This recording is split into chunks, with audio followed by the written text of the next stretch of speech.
Hello and welcome to today's Pedestrian and Bicycle Information Center webinar on the use of mobile and web technologies for bicycle and pedestrian planning. Today's webinar is entitled Bicycle and Pedestrian Planning, There's an App for That. We have three great speakers for you today. Andrew Rankin, Projects and Communications Coordinator with the Minneapolis Downtown Transportation Management Organization's Commuter Connection. Gizachew Andargeh, Neighborhood Planning Coordinator from the DC Office of Planning, and Elizabeth Sall, Principal Transportation Planner with the San Francisco County Transportation Authority. My name is Tara Curtis, and I'm a graduate student in the Department of City and Regional Planning at the University of North Carolina at Chapel Hill. I developed several case studies of the use of mobile and web technologies in bicycle and pedestrian planning with the Pedestrian and Bicycle Information Center, and three of those will be showcased today. I'll be facilitating today's webinar. I'd first like to say hello to today's speakers to make sure they're ready and everyone can hear them. Andrew, are you there? Yes. And Gizachew, are you there?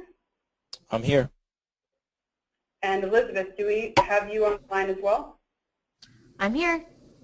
Great, thank you. Attendees, if you can hear me and if you can hear our speakers, click the hand in the box in the upper right-hand corner of your screen to raise your hand so we can be sure our audience can hear us.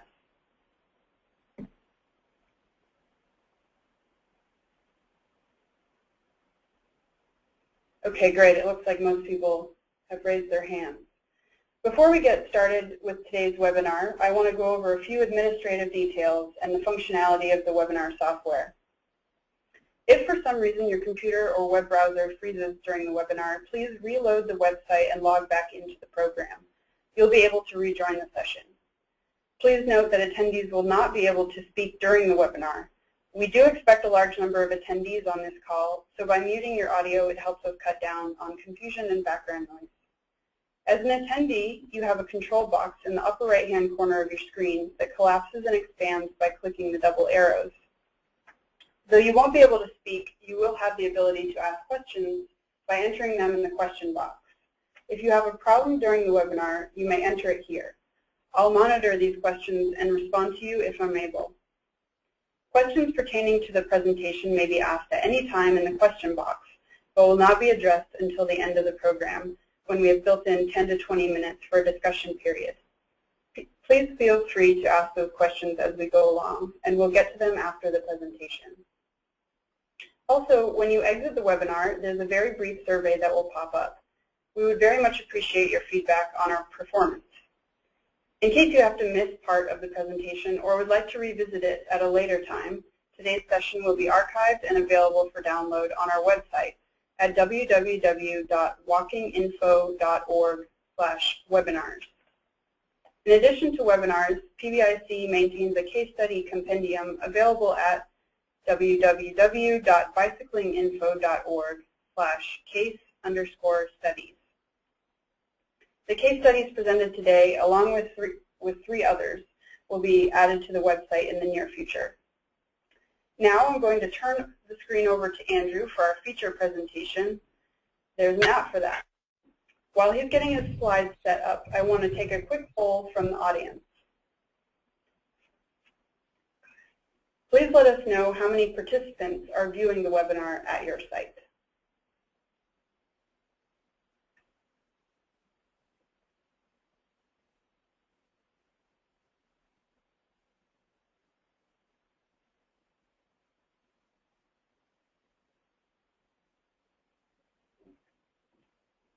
Okay, thank you. It looks like we've got about 85% watching alone and 9% with 2 to 3, and the rest with a larger group. I'd like to also launch a second poll to see what type of professional role our attendees fill.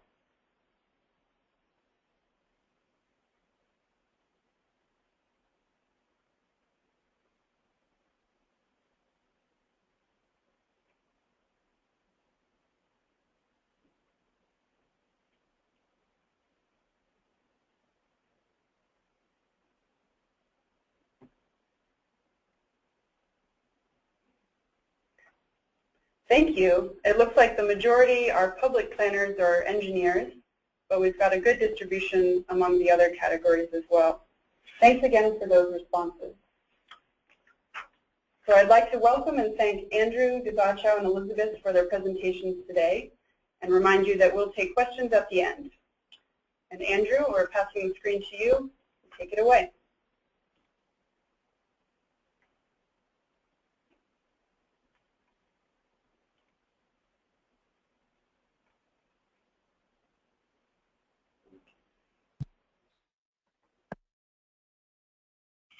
Thank you, Tara.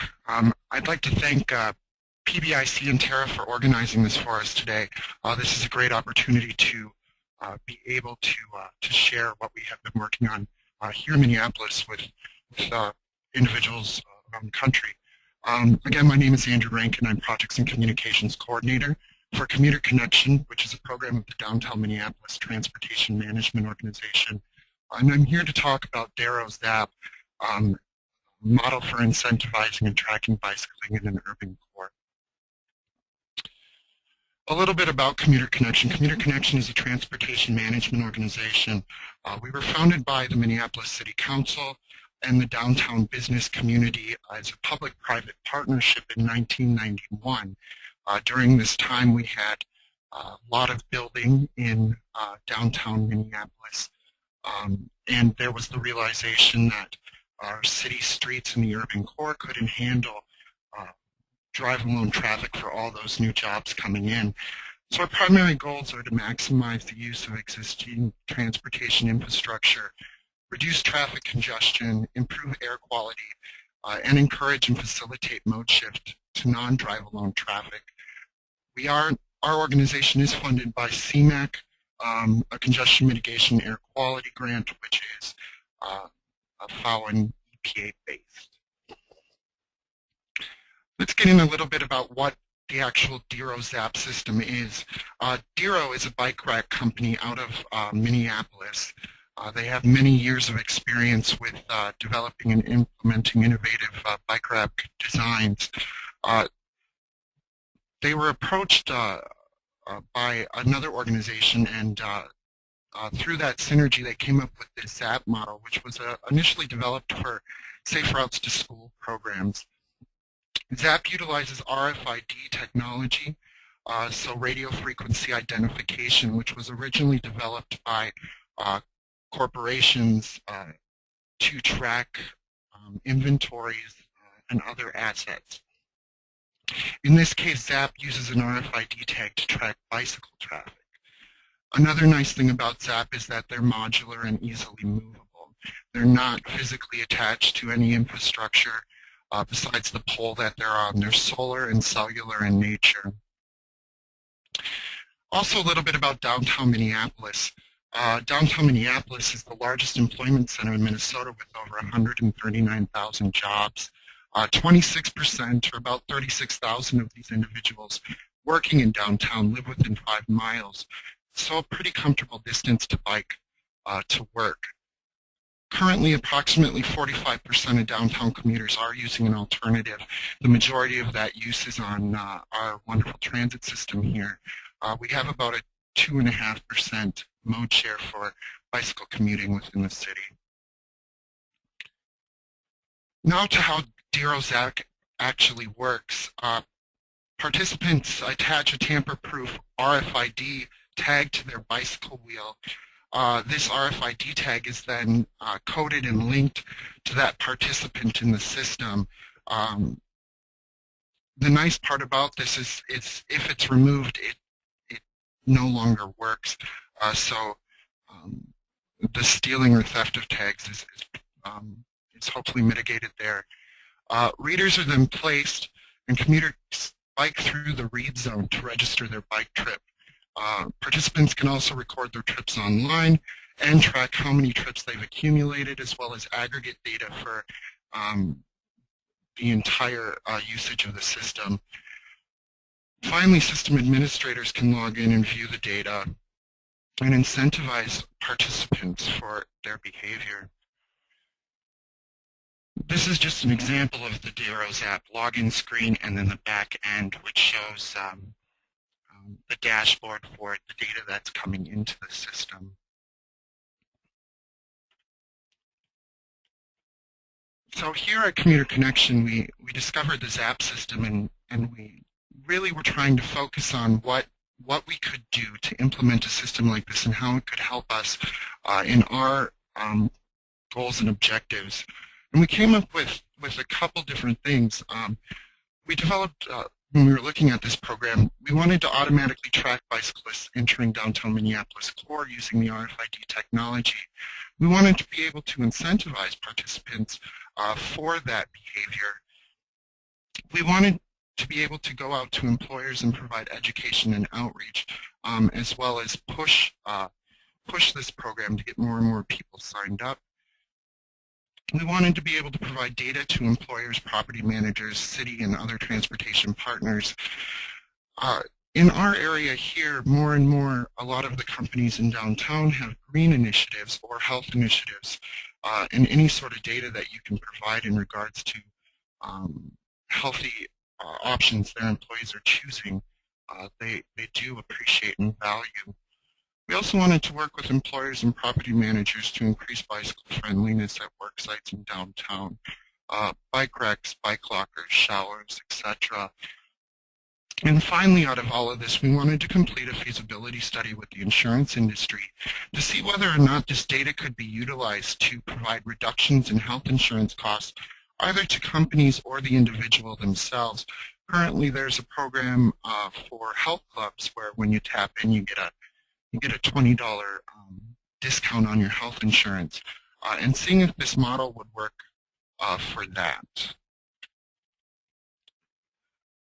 So when it all comes down, our program model is as such. The participant would bring in a bike, we put the RFID tag on. We would also identify that that person is associated either with a certain company or a certain property. The readers would then be placed in the perimeter of downtown Minneapolis. So on the, where individuals, where we get the most bicycle traffic entering the city. Then for each trip that the commuter takes and zaps in, they'd get awarded a point that could be redeemed for those incentives, the bicycle gear or services. We also wanted to look at internal competition, so the ability for these individuals to then log in at their computer and see how their peers are doing, their peer companies or their peer buildings. And then finally, participants will have the ability to either log on to an online store or go to a bike shop and redeem those points for that bicycle product. Finally, the administrator can log into the website. So if we're working with an employer, human resources, if we're working with a property managers, green teams, commuter clubs, they can all log in and look at global data for their specific site or employer. When initially developing this program, we looked at bicycle counts that are done by the city of Minneapolis each year in September. This easily identified the most heavily trafficked corridors into downtown Minneapolis. Minneapolis, especially in downtown over the last year, has really had a lot of infrastructure investment, so we really have good ways of getting into downtown. The summation of that was that we would need about 15 poles to cover every heavily trafficked entrance and exit to the downtown. Finally, the funding models. After proposing this program, we applied for several grants, but we found that grantors have a reluctance to fund a technology that that's being utilized for a new purpose. I think there's a little fear out there, even in a pilot program, and we found pushback due to the fact that RFID technology has never been used in sort of a perimeter fence of a downtown core like this to track and incentivize bicyclists.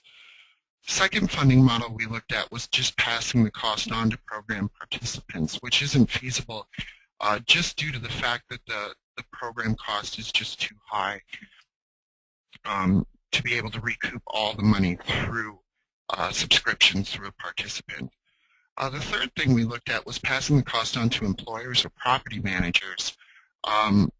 However, during a pilot, we have to establish the value of the system before a substantial amount of employers are willing to fund the system through their budgets. Finally, which is where we're at today, is the hybrid funding model. We will be doing a phased rollout here, hopefully by May of 2012. We are partnering with several other local organizations to test and expand the system. In our region, the University of Minnesota currently has purchased 20 of these units and have placed them around their campus here in the Twin Cities. And our partners in St. Paul are also going to purchase 5 units for their downtown core. We found money for the initial program costs through CMAQ dollars, which were already secured and programmed into our budget, which is why we have to do a phased rollout at this point, because we don't have all the dollars to cover the full system. So we'll do a lighter system of 5 to 6 readers on the most heavily used bicycle thoroughfares into downtown. We also engage bicycle industry partners, which will help provide a cost-sharing funding model for incentives. Anytime you incent actual behavior, it can get very, very, very expensive. And with that realization, bike industry partners are key to being able to provide those incentives back to program registrants. Finally, after about a year's pilot, what we'll do is we'll go back to employers and develop a model for nominal fee to access the data and for a branded ZAP website. For instance, we have Thrivent Financial Services, which is headquartered out of downtown Minneapolis. If they wanted a branded website for their employees to log in for the ZAP system, it can be done. But again, that is a follow-up to after our phased rollout. As we discussed a little bit, the University of Minnesota will hopefully be able to integrate their system with ours, as well as St. Paul Smart Trips. So we'll be able to do a regionally branded program in hopes that the visibility and market penetration are more substantial than if we were doing it just on our own. Finally, our next steps. We're currently reprogramming for the phased rollout. We have established some formal partnership agreements. Due to the fact that these are in public right-of-way, we do need to secure certain variances for installation. However, the City of Minneapolis is amenable to the program, which we're thankful for. We also need to develop the program materials and advertising campaign. Again, this is that umbrella program. We want to make sure that it's not viewed as 3 separate systems in the 3 different areas, but as one system that provides both the tracking and the soft programming education outreach incentive. Then we'd like to establish the pilot employer sites, specifically in downtown Minneapolis, to be able to evaluate how effective the soft programming is and how effective the actual ZAP tracking is. Finally, we just need to install the ZAP devices and launch the program and promote the program and sign up participants at our pilot work sites. I'd like to thank you for tuning in today, and I'd like to hand it back over to Tara. Great. Thanks, Andrew, so much for that presentation. And just a reminder to our attendees that we'll be answering all of your questions at the end. So thank you for submitting those through the questions box in the meantime. So next up is Gizachew. And Giz, I've now passed you the controls. So go ahead and launch your presentation.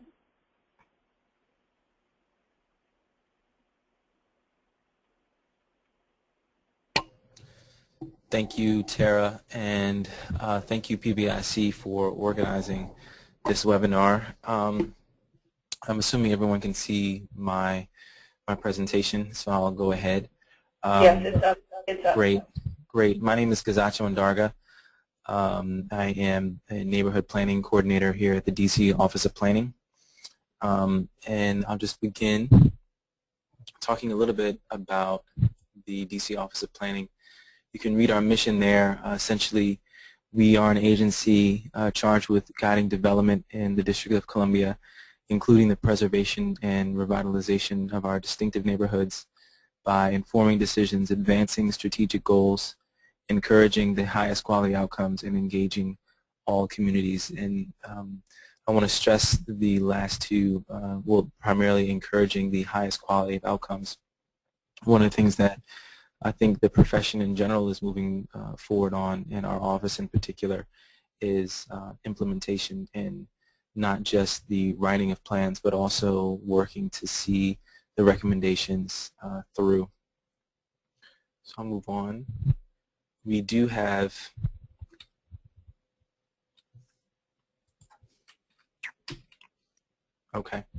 So we do have a comprehensive plan that is essentially the guide for the entire city, but in the particular division that I work within, Neighborhood Planning Division, we create a number of small area plans.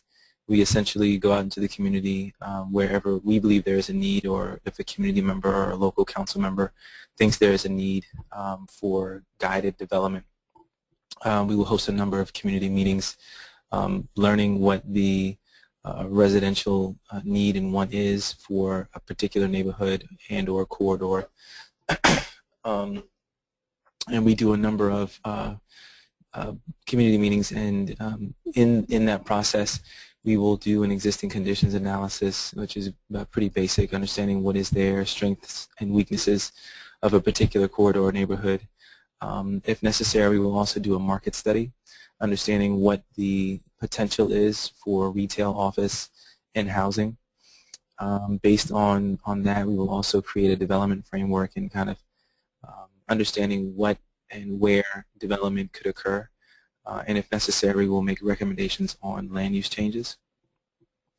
We also engage the community in trying to get a better understanding of who are the active stakeholders who can lead the charge on a number of the recommendations that are developed throughout the process. And where we are having a greater focus is our implementation strategy, really bridging the gap between the recommendations and the implementers, primarily those other agencies. For example, the Department of Environment as another example, who have the capital dollars to see a lot of these recommendations through, whether they be technical assistance for businesses and or physical improvements to a street. So things of that nature, and really building those partnerships in the beginning during the planning process and working with them during the implementation stages as well, which can go anywhere from once the plan is passed by our DC Council to between 3 and 5 years after the plan has been passed.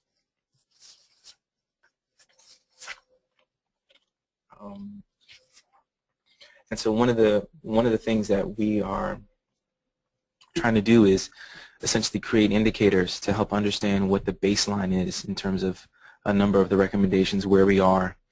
And one of the things that we are using now in terms of pedestrian planning is WALKSCORE. So one of the key goals for Washington, D.C., by way of our director, Harriet Tregoning, is really creating a walkable urbanity and stressing the importance of increasing residential density to create places that are appealing for new residences, old residents, as well as attracting new businesses to the city. So WALKSCORE, for those who are unfamiliar, is an online tool that measures the amount of neighborhood amenities within walking distance from a certain point, and then quantitatively scores the walkability within a range of 0 to 100. And just a quick description of what those WALKSCORE descriptions are. If it's a walker's paradise, you're scored between 90 and 100, and that essentially means that daily errands do not require a car, versus something that is a neighborhood or a point that is maybe 50 to 69, which is called somewhat walkable, and some amenities within walking distance. And on the very end of the scale, 0 to 24 would mean that you are completely car dependent, and almost all errands do require a car. So we wanted to see how walkable urbanity is coming into place, and we started using WALKSCORE. Excuse me. We started using WALKSCORE as a means of an indicator. And one of the plans that we are currently using that in is our 14th Street plan. It came about in the fall of last year. We essentially heard some complaints from community members on this area of 14th Street. I'm not sure if you all can see my cursor, but at the very bottom of the map, that is Spring Road, and it's about a 1.3 mile corridor all the way north to Longfellow. And there was some concern from residents who believed, or rather wanted, greater diversity in the retail along this corridor. And the highlighted areas that you see are the commercial nodes along the corridor. Everything in between is primarily residential and or institutional by way of schools or libraries.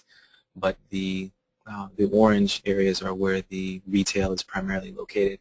And those numbers that you see on top of the orange bands are the WALKSCOREs. So I'm not sure if most people are familiar with Washington, D.C., but Columbia Heights, which is a major transit-oriented development, is just south of the 85 number. It's about, I'd say, a third of a mile walk from there. And so that WALKSCORE is actually quite high. It's 85. As you move farther north, it starts to progressively work its way down, 60 and then 68. And for the record, that is, according to the WALKSCORE description, somewhat walkable, meaning that some amenities are within walking distance. So again, the plan does analyze land use, public realm, and market potential for these 3 commercial nodes along 14th Street. And for future reference in this presentation, from the bottom commercial node, that's node 1, moving north, 60, that's node 2, and then 68 is node 3. And so one of the things that, one of the goals that came out of this process is that we wanted to help improve the aesthetics along 14th Street corridor while improving the pedestrian and safety connectivity. That is primarily, we wanted to work to coordinate private investment with public investment so that we can both create a more aesthetically pleasing and walkable corridor, but at the same time encourage new retailers and new businesses to establish their businesses along this section of 14th Street. And to be clear, it was basically the variety of retailers and neighborhood goods and services that, or the lack of variety rather, that was a concern for some of the neighbors, both existing and newer neighbors who are moving into the community.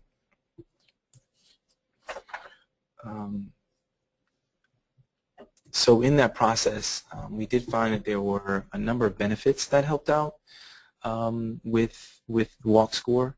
Mainly, it's a great quantitative measure of varying different types of neighborhood amenities. If you go onto the website, they do list out exactly what is in the area and what how long of a distance what the distance is between a specific point address and the number of restaurants or bookshops or barbershops that might be in the area. It is also helpful when making real estate decisions. For a new homeowner who wanted to move into the area, they could easily use WALKSCORE as one means of getting an idea of what is available in the neighborhood. And the same for retail businesses or commercial businesses in getting an understanding of what is nearby that would help them better want to locate in an area that has a number of different options in close proximity to where they're doing business.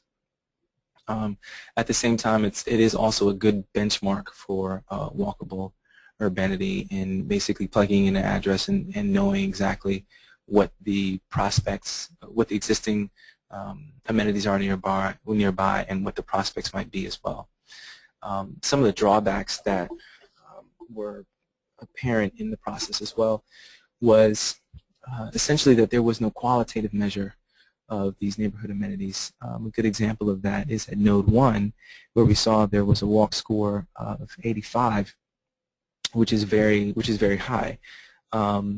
It didn't satisfy the concern that prompted the 14th Street plan in the first place, in that there was a perceived lack of retail variety in the area. So there may be a number of restaurants or bars that might be in the area, but they may have all received pretty poor ratings in terms of what is offered. Also, they recently moved from a radius system. That is, for example, if you put in one address on 14th Street, it would say that the nearest restaurant is maybe 0.4 miles away. That is looking at the point and drawing a line from the point location address to the restaurant. It doesn't give you an exact distance if you were to walk the actual street grid in the case of Washington, D.C. But recently they have changed that, and they have a WALKSCORE plus service. I believe that's the title of it, where they essentially will give you the actual distance by way of the street grid. There is also a lack of synergy with other online tools. There is, for example, one of the things that could be of better use, I think, for WALKSCORE is if they coalesce their rating system with other online tools such as Yelp or Crime Report, if you were interested in wanting to know what the crime report is for your area, that helped either increase or decrease that WALKSCORE to give you a better idea of what it is that you were dealing with if you were a resident and or a business who wanted to move into the area.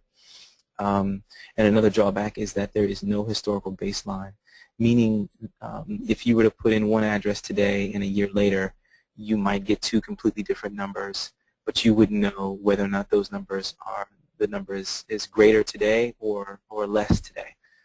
So there's no way of understanding if a neighborhood is improving or not improving. So in terms of the districts, our future uses of WALKSCORE, I believe will continue. In terms of the last drawback of no historical baseline, that's one of the things that we do in the beginning of our planning processes. So we record that for our own purpose. But we will continue to use it as an implementations indicator. As I said, in our office, and I think in the industry as well, in the profession as well, we are moving towards implementation, and we want to make sure that what we move forward on in terms of our recommendations, they are having a lasting and positive impact on the neighborhoods that we plan for. So we will continue to use WALKSCORE. We also are wanting to correlate WALKSCORE with the health benefits that having a walkable urban neighborhood and or city provides, and that the less dependence you have on a car and the more you can depend on your own feet or public transportation, the healthier an individual is and the healthier a city is. We also use it in a means of wanting to kind of boost the retail potential for an area. One of the things that a number of big companies are beginning to realize is that those big companies that use a suburban model, when they come to the city, they tend to expect the same type of traffic counts, and they're looking at traffic counts in terms of ways to forecast what their profit might be. When it comes to the city, particularly in Washington, D.C., a number of people actually walk to where it is that they need to go, or they'll use public transportation, and we're using WALKSCORE as a means of helping them understand that most of the residents in Washington, D.C. will be walking and or using public transit to their places to patron those retail places. So using that as a way to kind of encourage retailers to look at WALKSCORE as a means of indicating that DC is a good place to establish business. And that is all that I have, and I wanted to thank Tara again, and I'll pass it along to her. Great, thank you, Giz. And we have some great questions coming in, so thanks for continuing to let us know what you're thinking about. Our third presenter today is Elizabeth, and after her presentations, we'll take 10 to 20 minutes to get to those questions. And I'm passing you the controls, Elizabeth, and you should have it now.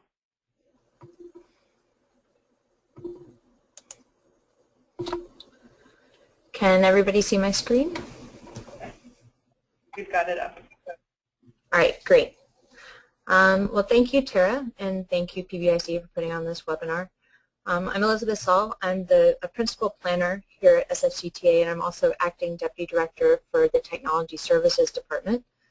And the Technology Services Department has two main charges. One is all IT at the agency, and the other is to give sort of technical analysis for decision makers and planners as they're evaluating projects. And so this CycleTracks app was a great opportunity for our department to sort of bring together those two responsibilities into something that helps decision makers and planners. I'm going to give a little bit of background on SFCTA.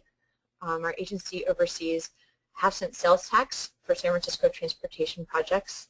It's also a congestion management agency and a long-range planning agency. So we wear many hats in the city. And as a long-range planning agency and as an investor in transportation projects, we do a lot of project-level evaluation of projects, including bike projects, and that's where CycleTracks comes in. I'm going to give a quick outline of what I'm going to talk about today. I'm going to discuss why we made the CycleTracks application. What does it actually do? Who used CycleTracks, who is still using it, and why? What kind of data do we get from CycleTracks, and what do we actually do with that data after we got it? And then I'm going to talk a little bit about the future of CycleTracks and what's happening with it now, and sort of the evolution of the project. All right, so first off, why did we make CycleTracks? Well, as I mentioned before, we're a planning agency and a funding agency. We need a way to prioritize the projects that we're investing in, including bike projects. And in San Francisco, there are a lot of bike projects vying for money, and we need to figure out what are the good ones. So we need to be able to calculate actual changes in performance metrics that are associated with those investments. So to be able to evaluate bike projects amongst themselves, as well as bike projects, vis-a-vis other possible investment strategies. In order to do that, we decided we were going to build a bike route choice model that was able to evaluate the trade-offs that cyclists were willing to make to use bike infrastructure. And by doing this, we'd be able to get the value that cyclists associated with these infrastructure investments and associate that value with sort of changes in behavior. In order to make this bike route choice model, we also needed some bike route choice data. And so we got a Caltrans planning grant to build this bike route choice model, and it was a small pot of money, and definitely not the kind of money that we'd be able to go out and actually conduct a full survey. The amount of the cost of a full survey of people, or even giving them actual GPS units, which has been done in some other projects around the country, would have been maybe 4 times the size of the budget for the entire project. So we needed to be a little smart about this. And at that time, we came up with the idea of having people track the data on the smartphone and send it up to a server at the TA. So that's what we did. And voila, CycleTracks to collect our bike route choice data. So I'm going to talk about how CycleTracks fulfills this need of actually giving us a database of where cyclists are actually going in San Francisco. So what does CycleTracks do? It's really simple. When somebody downloads CycleTracks on either their iPhone or Android, they're asked to enter their personal data. This is optional. A lot of people chose to do it, but it really helps us sort of know a lot more about you and about the trade-offs you're making. So typical sort of survey questions about age and gender, where you live, where you work. But the question that we asked that was really important was your cycling frequency. And that ranged from hardly at all to I'm a cycling fiend, essentially. And this allowed us to identify who had the potential for actually making more bike trips and what did they value. And I'll get into that a little bit later when I talk about the results that we found. You also see that we asked them to enter their email address. This is for news and updates about the project. We didn't follow up with them on any further surveys, but we also entered them into a drawing this way to win an iTunes gift card. So in order to use the app, we asked that people who had the app, when they jumped on their bike, they started up. And you can see that on the left-hand picture there. They just press start. The counter starts ticking, and then they can put it in their pocket or their bag. And then when they get to their destination, they get a prompt to enter why they were actually making that trip. And so with that, we can sort of associate the trips that were made on a commute trip where somebody might be very familiar with the route as opposed to a shopping trip or even an exercise trip where somebody's going to be making a route that's completely different from a commute trip, actually trying to find all those hills. Users of the app can then review their trip.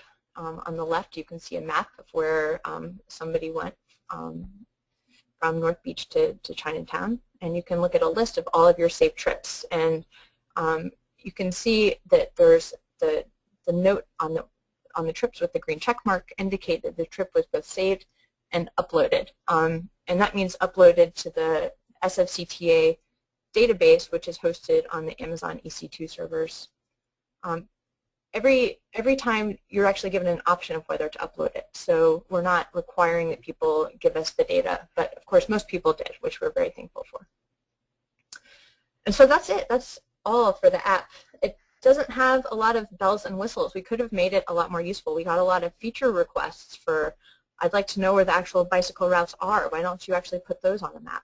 And we probably could have gotten a lot more users that way, I admit. But we had to make a trade-off because we didn't want using the application to actually influence where people were biking, because we were interested in why they were biking, regardless of that knowledge. We wanted to know if they knew where the bike routes were. So in order to get good data, we had to make the app a little yawny. But we still got people to use it. So I think that the trade-off was well worth it. So who actually used CycleTracks? I'm going to first talk about how we recruited users and then talk about the actual participants that we got. So in addition to giving away iTunes gift cards, which we mentioned, it was a drawing for several iTunes gift cards, we did a lot of other outreach to get CycleTracks users in San Francisco. Our executive director rode around with a Streets blog reporter. So this is the article that resulted from that. We did some interviews with KLW, the local public radio station. We have a Facebook page. We had a Twitter account. We had all those sorts of goodies. And we got a lot of participants. And here's an example, a picture of one. So who actually gave us the data? Let's look at the sort of participant profiles. For most of this presentation, I'm going to be talking about the data that we received between fall 2009 and spring 2010, which is the main push of our project. You can still use CycleTracks today, and I'll talk about that at the end of my presentation. But for the purposes of our route choice model, this is the time period that we did for data collection. So you can, this is a comparison, this table is, of the CycleTracks users that actually entered their personal information in the Bay Area Travel Survey cyclists, which is the travel survey that was conducted in the year 2000, a regular household travel survey. And right away, one of the most striking differences that you can notice is in these N values, where we already have more than twice as many cyclists in the CycleTracks data set than we do in the Bay Area Travel Survey data set. And note that this is just for people who've entered their data too, their personal data. And And we can also see that the age of the mean age of the cyclists is not that different between those data sets. We did note that we probably have an underrepresentation of females compared to males in the CycleTracks data set compared to the general cycling population, which is not too surprising for smartphone users. And one data point that we were really interested in getting is figuring out if we could actually attract those less frequent cyclists to using CycleTracks. And you can see that obviously our sample is heavily skewed towards daily and frequent cyclists, but that we did get a few cyclists that bike several times a month, and those cyclists were really important in our estimation of our model. Unfortunately, we didn't, in this part of the data set, for this time period at least, we didn't get any cyclists that biked any less than several times a month, so less than once a month. But hopefully we'll be able to lure those guys in the future. So what was the actual GPS data that we get? I'm going to talk about the data quality and then some summaries of the data. So data quality was sort of all over the place. There was some good, some bad. And when I looked at this at first, when we saw the data coming in, I got a little nauseous and a little worried about whether or not this whole shebang was even going to work at all. But we pushed through and we had some smart interns and some really great collaborators and were able to make use of it, and I'll discuss how. So we did notice that there was a big urban canyon effect in the GPS data. You can see downtown on the left has a lot of skewed routes as they approach large buildings. We don't really think the cyclists went out and went over the roof to Starbucks and back across the street going the wrong way again. They were probably just biking straight down the street, and the GPS signal bounced off the buildings. And you can see that that's way less skewed and sort of flat in less dense places like the Haight-Ashbury. So we did notice that. We also noticed the GPS signal had problems locking on at the beginning of the trip. So we don't think this person teleported themselves from over here by the 22nd Street Caltrain down to Cesar Chavez. They more likely started somewhere around here, and the GPS signal just put them all the way out there and didn't lock onto them until they got onto Cesar Chavez.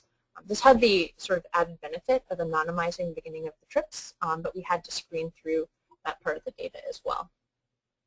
We also had a lot of people just testing out the app, or who were clearly just not on a bike at all. This person probably was not water biking across the bay. They were probably on BART as they popped up on the other side at the West Oakland BART station.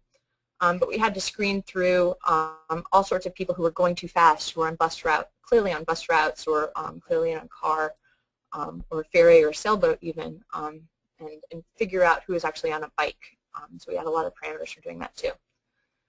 So there was some post-processing warranted, and we were really lucky that Nadine Schussler and Kai Oxhausen in Zurich were able to give us some code that they'd already written for doing this sort of analysis. So in the end, at the beginning of the post-processing, we had over 5,000 route traces and almost 500 users. And we went through this process of smoothing the data, looking to make trajectories smooth, actually figuring out, making sure people were on bikes and detecting stops in the middle, and then actually mapping the GPS points to links on the network, on the road network.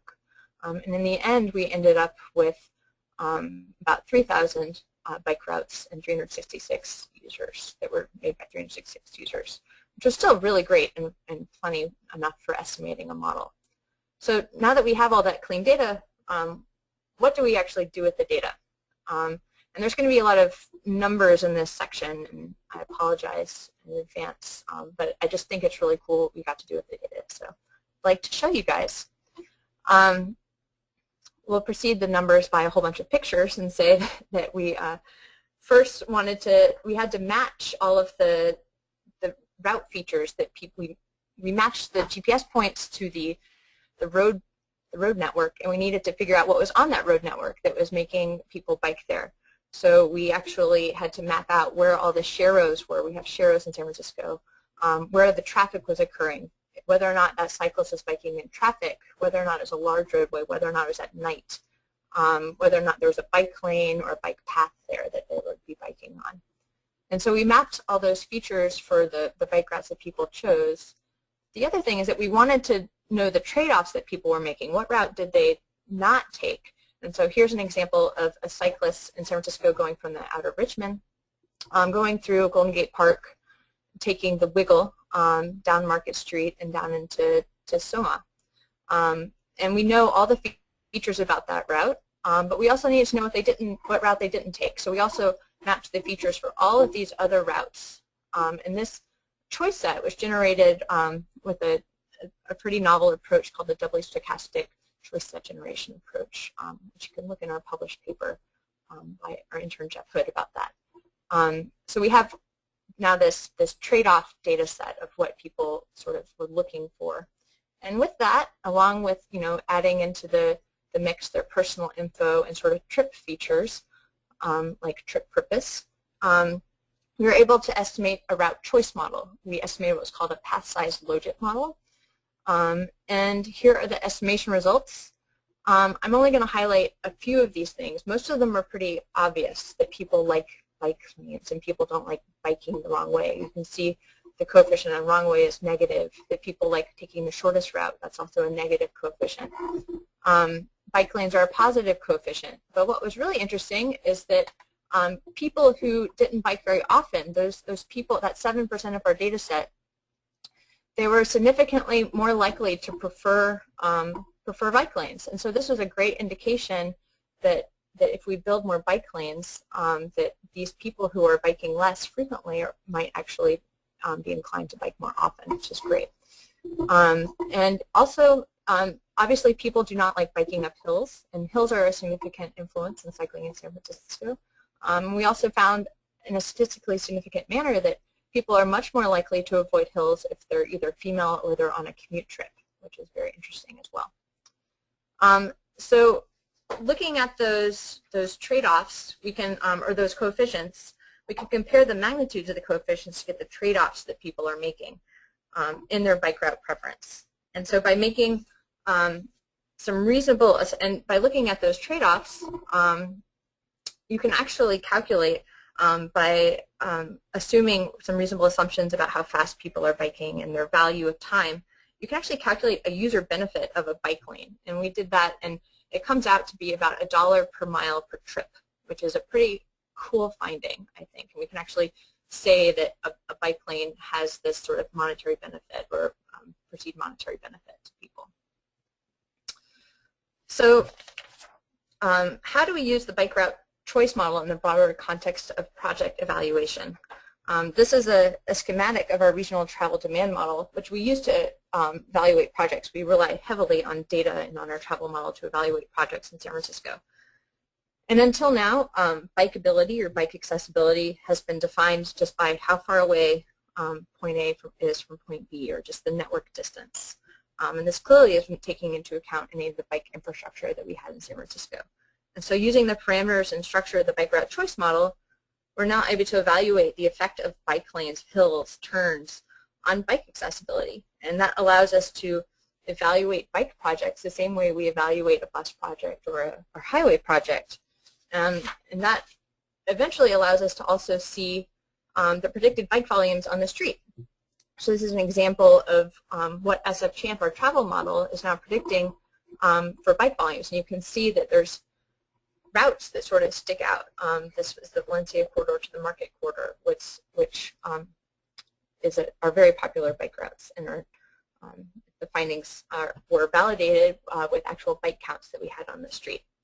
This also, having the bike route choice model in the SF Champ framework also allows us to evaluate the associated sort of vehicle miles traveled, VMT, and greenhouse gas reductions from bike investments, by having people possibly switch mode or destination because bikeability has changed in their area. So that's what we've been doing with it in San Francisco. I'm going to talk for 1 or 2 minutes about the evolution and future of CycleTracks as an app. CycleTracks is all open source under the GPL3 license. The code is all up on GitHub for both the Android and iPhone version. Feel free to fork us on GitHub. The address is there. And not only is the code for the applications on the phone apps on GitHub, we also have the code for all the bike route choice model up there as well. So if you wanted to do this in your area, it would be theoretically a relatively simple thing to replicate. And there are a few areas that are actually doing that. A few areas are actually modifying the iPhone and Android source code.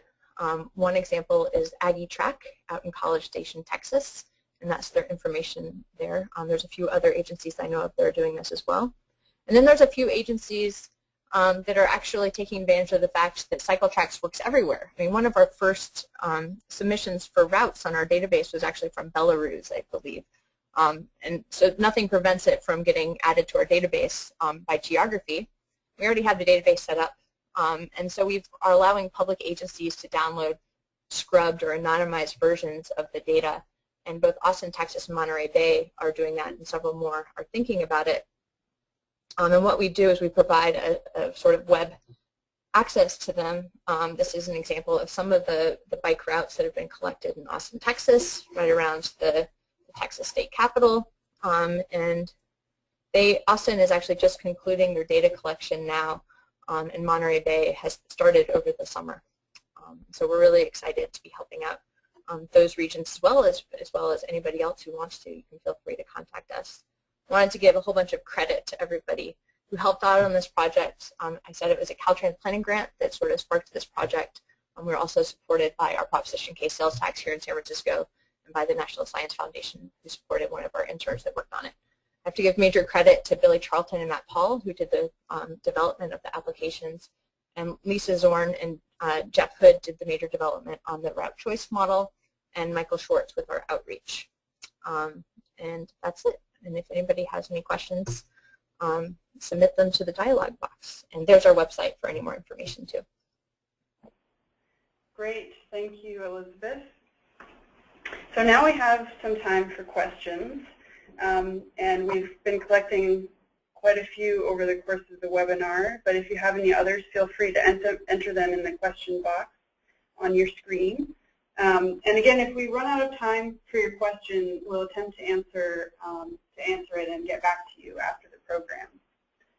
So first I'm going to start with a question for Andrew.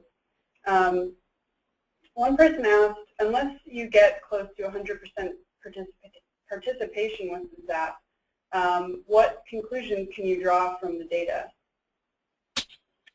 Well, there's several conclusions. Because of the pre-registration survey, we're able to make conclusions about the population who are actually utilizing the system. This is a discussion we've had have heard over and over again. And it'll, again, depending on who signs up, we have to be very careful about what sort of broad generalizations we can make, but we can talk about what people are doing in regards to the sort of that profile they set up when they do first start. Okay, great. Thank you. And now a question for Giz. This question was regarding bike access, and they were concerned that WALKSCORE doesn't consider bike access, which obviously could extend the catchment area, the active transportation catchment area for a location. How in your 14th Street plan were you considering bike access, or were you? That was a good question, actually. And regarding WALKSCORE, if I can just say it, I was on their website earlier, and they do have another component to WALKSCORE called Transit Score, and they basically, I didn't spend too much time on it, but it seemed like it was a heat map basically showing what the density of various transit options are in Washington, well, anywhere, but in Washington, D.C. is what I was focusing on. When we had our market analysis done, that was one of the things that was looked at in terms of transit and access to transit. So it was very much part of the process. The thing that came out was that 14th Street does have a very, very good access to public transit. I think there are about 3 different bus lines that run down 14th Street. 2 blocks over on 16th Street as well, there are 3 or 4 different bus lines that run, express lines that run down 16th Street as well. And then depending on where you are along 14th Street, Georgia Avenue to the east of 14th Street has about a number, I think 5, if I'm not mistaken, 4 or 5 different bus lines. So transit was definitely part of it. We do have another system. It's quite extensive, I think, in the United States and internationally as well, in Canada and in the UK as well. Here it's called Capital Bike Share. I think I'm not sure who the parent company is, Alta. I think it may be Alta Bikes or Alta Cycle. But there are a number of Capital Bike Share stations in Washington, D.C. It's upwards of 100 right now. And along 14th Street there are 2 bike share stations. And one of our recommendations actually is the installation of another Capital Bike Share station at the 3rd node. There are bike share stations at the 1st and 2nd node now.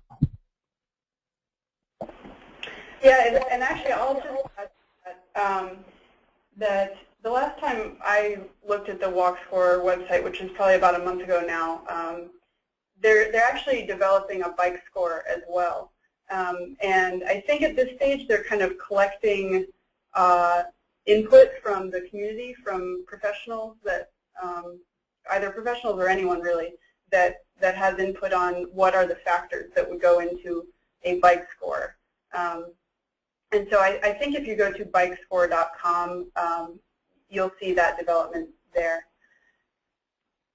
So now a question for Elizabeth. We had a couple questions regarding multimodal trips.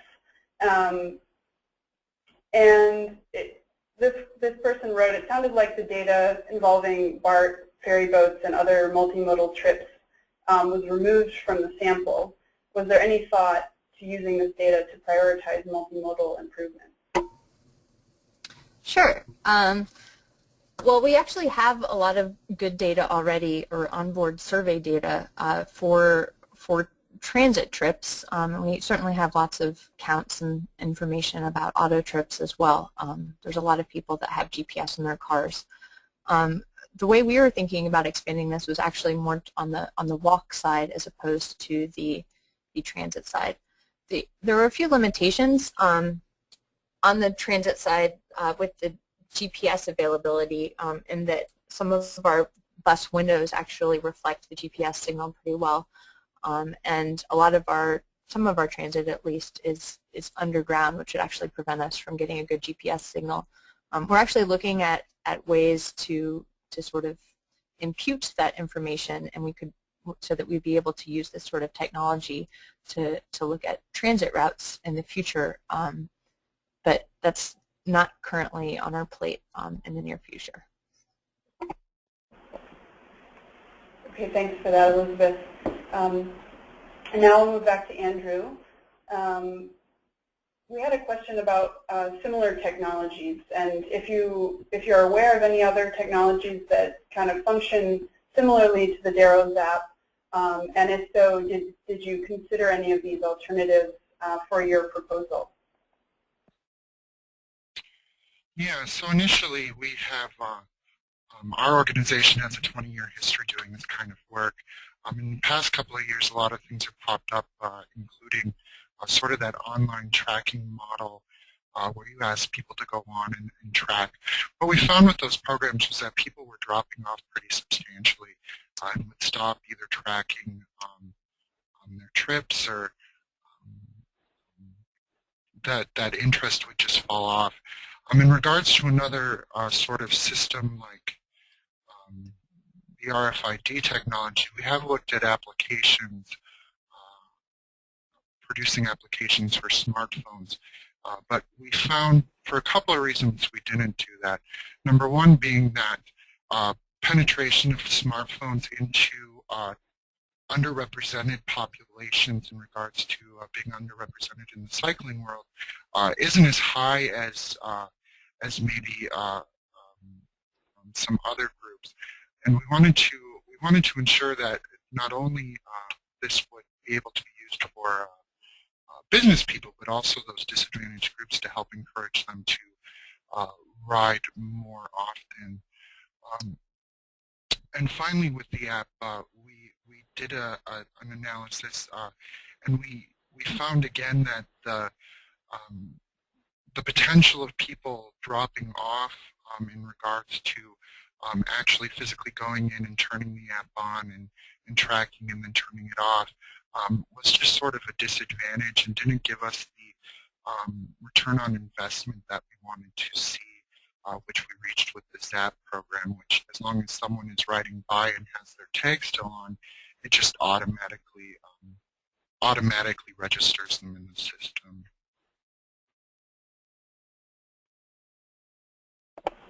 Okay, thanks, Andrew. And we've got a couple questions for Giz. I'm trying to sort through them. 1 second.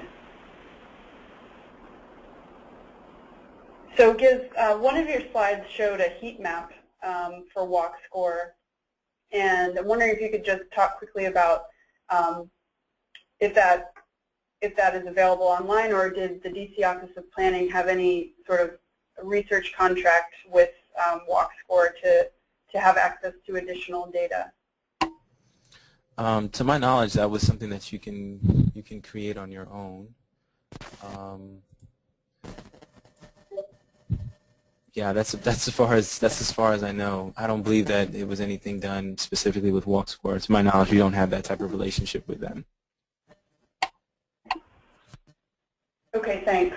And I think more if there are planners out there who are interested in deeper data than what's available on the website, there are different programs available to have access to data, and I think that WALKSCORE partners with researchers to give them access to more data as well. So now we'll go to a question for Elizabeth. I'm wondering if you could clarify how the dollar benefit was arrived at for CycleTrack. Sure. We basically took the trade-off that people were willing to make to go sort of out of their way, sort of the added distance that people were making to use a bike lane. And so by converting that to a time by using an average bike speed of, I think it was 10 miles an hour, we could actually, and then associating that time with a value of time, which I believe we use $18 an hour, which is high, but not high for San Francisco. That's how we made the conversion. Thanks for the clarification. And now I just have one sort of general question that maybe we can go through Andrew and then Giz and then Elizabeth, if you each want to contribute. I'm kind of wondering, now that you've had experience with you know, a particular technology in planning, I'm wondering what your thoughts are on what could be sort of the next big app for our field. Maybe this is something that responds to some of the limitations that you discussed in your presentation, or maybe you have some other ideas as well. So Andrew, I'm wondering if you could respond to that first. Yeah, absolutely. I think we've gotten to a great place with all this technology. And as microprocessors and batteries sort of advance, I think what we'll be seeing is more of an integration of some sort of a GPS system that's integrated into a small sticker that you can put on a bike or anything that you wanted to track, kind of like a low jack for bikes, I guess you could say, but with that benefit of being able to analyze data and get data sent back to you. And Giz, I'm wondering if you could respond as well. Yeah, actually, I think it would be something similar to WALKSCORE, but just kind of coordinating it with other social media websites. So one of the drawbacks that I mentioned in my presentation was the fact that there was no kind of coalition with other highly used social media websites like Yelp, Crime Report, other things, other websites such as that. I think things are going to be moving towards the greater integration. The way WALKSCORE works right now, it's a volunteer-based program, so people can log on, and by way of different types of websites like Google, and and Localese, and other websites that aren't so popular, it can change the WALKSCORE number. But I think as WALKSCORE and other programs popular programs begin to coalesce, I think there might be an even greater use for these different types of apps. And to answer the last person's question about the heat map, I did go on their website, and you can just put in a particular city, and a heat map will be created for you. Great, thanks for following up on that. And Elizabeth, what are your thoughts about sort of the next big app for our field? Well, I don't think it's just one app. I think it's how the proliferation of all sorts of different apps are actually influencing how we're traveling, and how can we measure that, and how can we best influence and to make sure that people have the best sort of traveling experience possible. I agree. Thank you. So I think that's all the time we have for discussion today. If we do not get to your question, we'll be addressing all the submitted questions and posting them to the webinar page on our website. Once again, a recording of today's program, as well as a PDF copy of the slide presentation, will be available in about a week on our website, and we're going to send out a link to that directly through the message board in 1 second. And finally, I want to remind you that a very brief survey will appear once the webinar is ended. Again, we appreciate you taking the time to complete it. And thank you again to our speakers, Andrew Rankin, Gizachew, Andargeh, and Elizabeth Sall. And thanks to all of you for attending today's PBIC webinar on mobile and web technologies for bicycle and pedestrian planning. Have a great day.